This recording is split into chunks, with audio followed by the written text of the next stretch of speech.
Whoa! Oh my god, oh my god, oh my god. Ladies and gentlemen, this is not the video I ever wanted to make. Because today we are finally tackling fixing my broken gaming PC. Oh, this thing has been an absolute nightmare, hasn't it? From start to finish. We've had problems with the SSD, we've had problems with things physically fitting in the case. But then worst of all, I went to the effort of actually hardlining this, and as you can see, it really does look incredible. But unfortunately, the stock thermal paste that comes on this Corsair water block in tandem with the 12900K CPU has meant that our temperatures are literally through the roof. They're completely unusable, and this kick-ass ultimate gaming PC and editing PC for me, my new personal rig, still doesn't work properly. But today is not about the past. Today is actually about taking this apart, hoping none of the water leaks and ruins all of my components, seeing if we can actually fix the problem, and get my personal rig finally set up and working once again. Probably just in time for Intel to release new motherboards and CPUs. Wouldn't that just be lovely? Stay tuned for the full journey and to watch me suffer after a short word from this video's sponsor. Signal RGB is the quick and easy way to synchronize all of your RGB devices together. Use one application to combine different branded PC components, peripherals, and even Philips Hue, all into a single cohesive color scheme. Different brands, different themes, one free app. You can even sync your RGB with the games themselves, the ultimate immersive experience. Get started with Signal RGB today with that link down below. Right, let's walk you through this, because draining this thing is not going to be very easy. We've got all of our fluid in the reservoir, but we need to get to this thing, the CPU block. And if this was soft, it would be quite easy, because you could literally just pull this thing out, put some CPU paste on there, and if that was the problem, we'd immediately know. However, because this is hardline, you can't actually remove any of these components. You've probably got a tiny bit of wiggle room.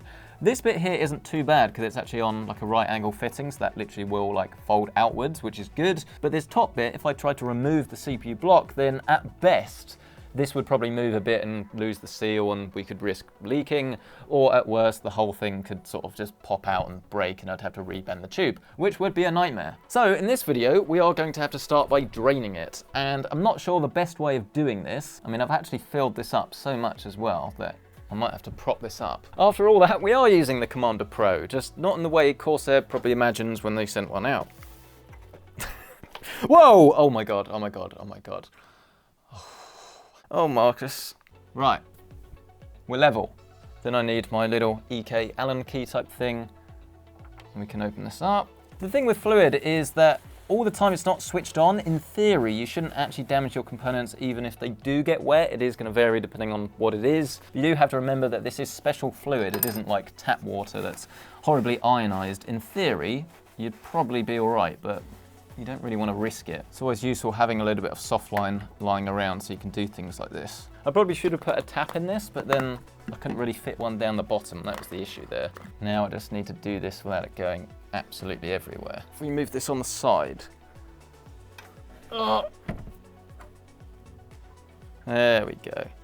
There we go, we have movement. Slow and steady wins the race here. And that was definitely the easy bit. But the problem is now, how do I access here without it all leaking? Because I can take this bit out, but then the graphics card is going to sort of hold in a lot of the water. It's going to stop it flowing out anyway. You'll only get the bit that's like in the graphics card. Graphics is a weird thing when you're talking about like straight lines and things. But then any of the other tubes are going to have the same problem where you're going to have water shooting out immediately. And I don't want it anywhere near the computer. So it looks as if the only option is to take this one out, which is why I have my little IKEA silicone thing that I bought the wrong lid for. So this is actually my water cooling tub. I'm sure that's exactly what it was designed for. It's quite lightweight, look, and I can just park that there. And I'm hoping that's going to catch the water. But I know it's not going to catch all of it. I'll leave all of the cables and things plugged in because obviously they are going to stop water getting in if you do get a leak. I guess I could turn this upside down. That's the only other option. Maybe that's the thing to do. If I turn this upside down that way, I can empty this without it going everywhere. But then if any does come out, it's then going to fall on the RAM. If I open this, a lot of water will come out. That is a given. Oh, as I say, the other, oh God, hold on. We've got an open pipe. Don't do that, don't do that. That could have been curtains. I know I've emptied this, but it's not empty. So we can turn this upside down. If this goes wrong, it's been a pleasure serving with you guys. Park that in there, look. protect. Get my tube ready to plug the gap. Oh God, this is gonna be so bad because there's a load of water in the tube. What would Jay do? I don't have his number, sadly. I think we'll be all right. I think there's only one way to find out. I will go and get some more kitchen roll though, because I don't trust this. Emergency kitchen roll is in place. Come on then, 3, 2, 1. Oh, that actually was okay. That was okay. That actually did go as much to plan as I could hope for. Kitchen roll soaked it up. There was indeed some leakage. I don't want to touch this because if I prise the bottom, then it's going to ruin the seal at the bottom and it's all going to come out near the CPU block. Do you see now why this was such a pain in the bum? Oh, so yeah, let's just let more water go all over my lovely fans. We're dripping down here. Soft line for the win.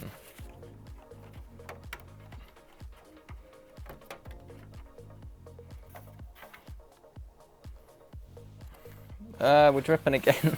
Again, considering the two options, I think this was the lesser of two evils, really. I'm going to use a little bit of cling film, or as I think you Americans call it, saran wrap, and put this over this tube, just to stop it leaking. Oh God, uh-oh. Oh my God, that was almost curtains. Jesus Christ. Well, this is now leaking everywhere. Oh, this is why I didn't want to do this video.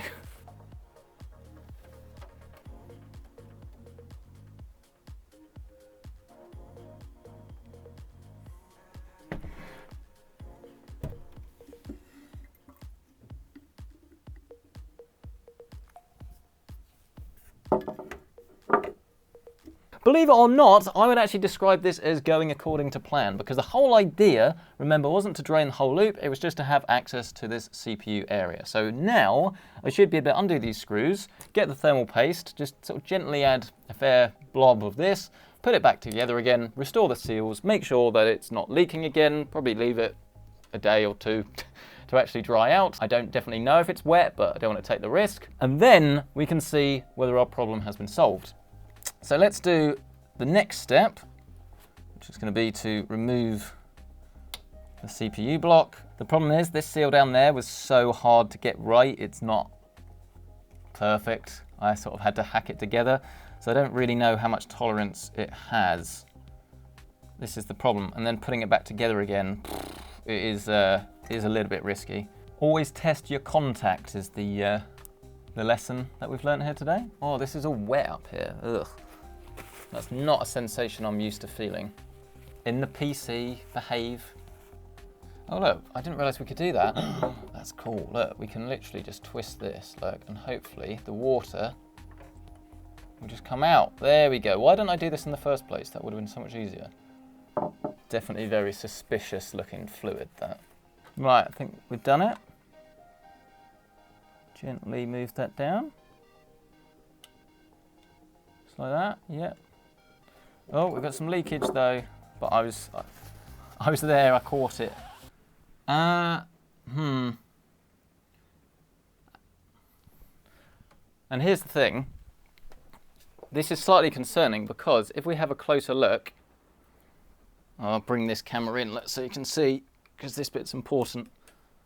And at first glance, it does actually appear as if we've got good CPU contact. I mean, there's clearly quite a lot on the CPU itself. But the fact that this shape is still remaining on the CPU is not a very good sign at all, because we've got all of these air gaps, and air gaps means that we're not going to get a transfer of heat. And this is why Corsair was saying it's not really their fault, because the Intel CPU that's concave, I mean, you can see at the top and bottom, you have good contact, or at least better contact, but then right in the middle where it almost bows down a little bit, you're just not really getting any at all. And the irony is that most of the work the IHS needs to do is in the bit in the middle. So it does appear that is why we were cooking. So let's fix the issue. If only I had some sort of kitchen roll lying around so I could actually clean this. I am glad that it does appear that that's the issue. When I first saw it, my heart sank a little bit. I was like, oh no, there's good contact. But I don't think that is. I think this should help. You can also change the socket around a little bit. You can add some washers just to bring the cooler a little bit closer to the CPU. I don't think I'm going to do that. Not because it wouldn't help, but because I want to see what it's like in its stock formation. I don't personally think people should have to mod their PC to get it working. It might be something I do in the future. We could see if that would help, but we won't know how much it helps unless we've tested it at stock. PC Centric can give good advice. If you'd watched these videos, then you'd know you're in for this problem and you would use your own thermal paste. Some people literally said to me, that's what you get for using the thermal compound they provide. That's literally what it's for. I'm so sorry for not trusting manufacturers, God. Let's go for a lot more thermal paste than I would normally use. I'm taking 0 risks here. And let's hope that this whole thing folds back as it should do.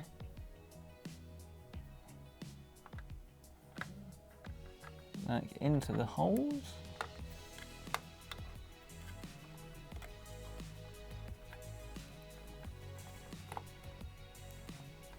Let's wipe everything nice and dry. Remove our spare bit of tube. And then, hopefully, this will go in there nicely again. Screw it back on. Refill the loop. Oh. You know. If you are willing to do this with your own hardware, honestly, fair play to you. No one non-techie will understand, but anyone that does will give you mad respect, because as you can see, my hands are shaking. That might just be from holding up the case though. No. Right, that would do, I think. If you want a quick hack look, with certain cases, just find a cable tie, and then you can clip your tubing on, and then you've got like a fill port ready to go. Especially when some stuff might be slightly damp, please don't forget to actually unplug your computer from the power supply. All you want to be doing is powering the pump, and that's it. So around the back, look. I'll take the power supply out, I think. Then we need our little jumper. There are already 2 in the studio. I suppose the benefit as well of taking the power supply out is that if there is a leak, it's not going to go on the power supply. I would normally air test this, but as I've already said, I don't really want to put air in the loop. I don't think actually it would be a problem if it's air from a pump, not from your mouth, but I know all of the other connections should be fine unless they've changed. It's just the one that I've put back and that's far away. So let's wear our jumper.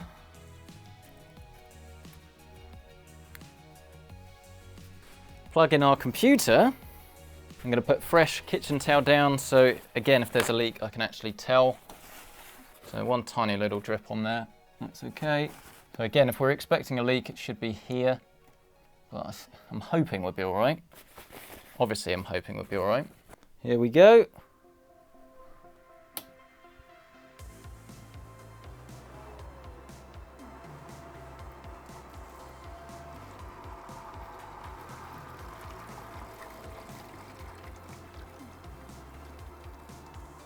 So far, so good. Again, remember, I haven't really changed that much. I've just sort of emptied out the radiator in this pipe. I guess it is pretty much just a waiting game then. I am going to leave this for a couple hours to actually see whether we have any leaks or anything. I'll probably leave it running overnight just so we've got proper airflow, so if any of the water was still in there that I haven't wiped up, that should hopefully be dried away by the fans. I'm not sure if that is technically the proper approach, because I suppose water and fans is still going to break the fan, but I don't know, I think I'm less bothered about a fan versus the rest of the computer. I want that airflow. So I will see you tomorrow. And indeed, here we are. Again, so far so good. Everything seemed to just work. I mean, the only definition of failure would be if we'd had like water going everywhere, which would more be a disaster. But it does seem as if the leak test has held. We did get this little weird build-up of sort of like foamy scum from where the system hasn't been on for a while. This is one of the problems with using like a translucent fluid. I'm hoping that will disappear in the not too distant future. At the moment, I'm not sure if you can see, it's like this little build-up around this sort of area. Doesn't look great, but I have got all of the cables plugged in and pretty much ready to go, I believe. If I drop this now, that would be the most tragic thing ever. And I promise I haven't yet tested this, so this really is going to be our moment of truth. Is my final system finally ready? I think we're all plugged in, turned on. keyboard, mouse. Let's do it. We have some power. Oh, I hate this bit. I hate this bit so much. I want to know my heart rate. Oh, what's my heart rate? Well, it works. This bit works, but we got this far before. 49, lower than average? I do not believe that for a second. Forgot how good this system looked though. That looks pretty tasty. But why have we lost signal now? What's going on there? Oh, do I need to use HDMI again? Still haven't flashed this card. This was a pre-release 3080 Ti and we have this weird blackout issue. It's really quite annoying. See? We're logging in. All we need is this thing not to overheat. I know we can improve it with some of the third-party solutions to sort of bring that CPU a little bit further forward, not have that concave issue, but I just want to see whether we can get a proper, fully built custom system without any extra modifications besides the water cooling. I want to get my baseline. If it is bad, we will be fixing it. Let's finish setting up your device. It's fine, it's fine. Core temp. Oh, you're joking, it's still doing it. Really? Still doing it? That is absolutely unbelievable. All of that was for nothing. Oh my God, it's almost worse than it was before. We're maxing out at 100 degrees on every core, no big load. Clearly, we're just not making good contact whatsoever. Whether I've done something wrong with the mounting, I really don't think so. I will double check. There's definitely nothing else in this box. We have an AMD retention arm, and that is literally it. They probably would have been better off actually having like a dedicated 1700 mount, or just something. I don't really know what more I could suggest. Their main suggestion when I spoke to Corsair last time was to take it apart and use this extra thermal paste. But even that hasn't fixed the problem. And part of me isn't actually surprised because the more and more they actually looked at that image yesterday, you can see that it's just not making good enough contact at all in the middle of the CPU. And even thermal paste, there's still going to be that little bit of an air gap there. I did think we'd see better results than what we have here though, I must admit, because this is still unusable. I'm just a little bit surprised because when we use Corsair's all-in-one liquid cooler, which granted did have a different mounting mechanism, that did work. So clearly it can be done, but this CPU block, for whatever reason with this motherboard and this CPU, is clearly not a good combination. Do not buy all of these things together unless you're really willing to make all of these changes. Options to fix this then are ones that I would classify as not really recommended, which is lapping the CPU, which is when we're physically sanding down a bit of the IHS at the top and the bottom to make it flatter. Clearly going to void your warranty. We can also put some washers underneath the mounting on the CPU itself, so not the CPU block, not the mounting hardware, but the actual mount on the motherboard itself to raise that up a little bit. But then I think the best solution is you can actually buy a third-party thing from Thermal Grizzly, I believe, and this is what I'm planning to do, where you can actually swap out the whole mount on the motherboard and it just exposes the chip better, so you are going to get better contact between the block and the CPU. There is at least some good news in all of this though, and that is that I definitely have improved the situation by adding that custom thermal paste, because while our CPU is definitely getting a little bit toasty, we can at least run a game benchmark this time without it completely overheating. So there's more contact than before, despite the fact that there's not necessarily that much. I mean, having said that, it is still definitely not really that usable, because we are hitting 100 degrees with around about 12% CPU utilization. So you can tweak it, you could tweak the voltages and not use this thing at max, but yeah, there you go, 100 degrees at 11% CPU. So all round then, it is once again a massive stinking disappointment, and I want this to work, well I was going to say as much as you, I want this to work a lot more than you, I'm afraid, because I actually want to use this. It's not really doing any good sitting on the floor being off now, is it? There's not much more I can do than just build it as you would and just slowly try and find and rectify the problems. If you have been enjoying this series and either like watching me suffer or actually learning more about these components, please hit the like button, it honestly helps out so much. Get subscribed so you don't miss, hopefully, the final part, the epic saga to this water cooling series. And if there is anything in this system that you do love the look of, you want to learn a little bit more about current pricing, then as always, you can find that listed down below with my Amazon affiliate links. But thank you so much for watching. I really hope this has been useful. I'll catch you in the next one. I sounded a bit too happy about that. I'll catch you in the next one.